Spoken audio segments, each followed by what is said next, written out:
Ciao a tutti e bentornati sul canale Cibo Dentro. Ieri si sono chiuse le votazioni per la sfida del polipo. Il 76% di voi ha scelto il polipo cucinato all'italiana. Io personalmente ho votato quello alla spagnola, ma accetto il verdetto senza controbattere. Oggi nuova sfida. Frittata di spaghetti contro tortiglia spagnola. Una frittata di patate e cipolla. Per la frittata di spaghetti servono 100 g di spaghetti e almeno un uovo a testa. Rompete le uova, sbattetele con sale e pepe, mischiatele agli spaghetti e versate in padella con olio d'oliva caldo. La ricetta è molto semplice. Io sono partito volutamente da un piatto di spaghetti che mi era avanzato per sottolineare il fatto che questa ricetta nasce come piatto di recupero.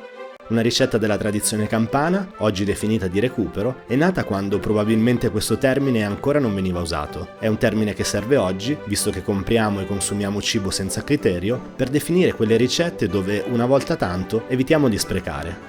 Ma questa è solo una mia opinione. Quello che è certo è che sicuramente quando è nata questa ricetta non veniva definita street food, anche se probabilmente lo è per eccellenza, o beach food, dato che viene spesso portata come merenda in spiaggia. La tortiglia spagnola è molto simile, ma con le uova vanno patate e cipolle. Le patate vanno tagliate dello spessore di 3-4 mm. Se avete un coltello alveolato aiuta un po' a non far attaccare alla lama. Affettate anche la cipolla abbastanza sottile e mettetela da parte. Questa è una ricetta tradizionale spagnola. La trovate in tutta Spagna ed è sacra praticamente quasi come per noi la pasta al pomodoro. Quindi non voglio fare variazioni nella ricetta, che prevede di cuocere le patate a fuoco blando nell'olio d'oliva per evitare di fare le patate fritte. Le ho cotte per 10-15 minuti col coperchio, poi ho aggiunto le cipolle e ho cotto per altri 7-8 minuti, sempre col coperchio. Poi con una schiumarola ho tolto le patate e le cipolle e ho lasciato l'olio in padella. Ho condito con sale e pepe e ho aggiunto 5 uova per 1,5 kg di patate circa. E ho lasciato assorbire le uova alle patate per una decina di minuti, dopodiché le ho rimesse in padella con l'olio ben caldo.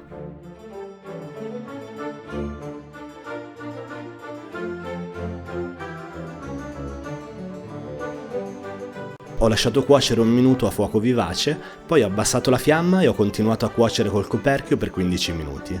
E come potete vedere dalla crosticina un po' troppo scura, 15 minuti sono troppi. Cuocetela per una decina di minuti, dovrebbero bastare.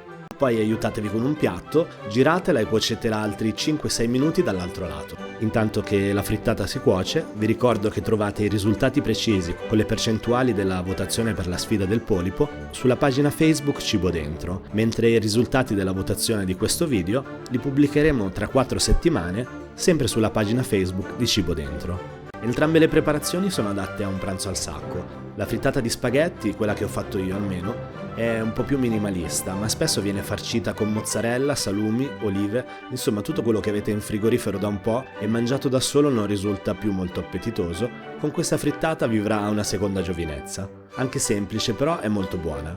La tortiglia di patate invece è più sontuosa, il sapore è intenso per via delle cipolle e complessivamente è molto dolce. Dunque, siamo giunti al termine di questa doppia preparazione ed è giunto il momento di votare quella che vi è piaciuta di più. Io vi auguro come sempre buon appetito e buon divertimento, iscrivetevi al canale, se andate in vacanza in Spagna provate la tortiglia, se andate in costiera provate la frittata di maccheroni, se state a casa fatele tutte e due e in base a quella che vi è piaciuta di più programmate le vacanze per l'anno prossimo.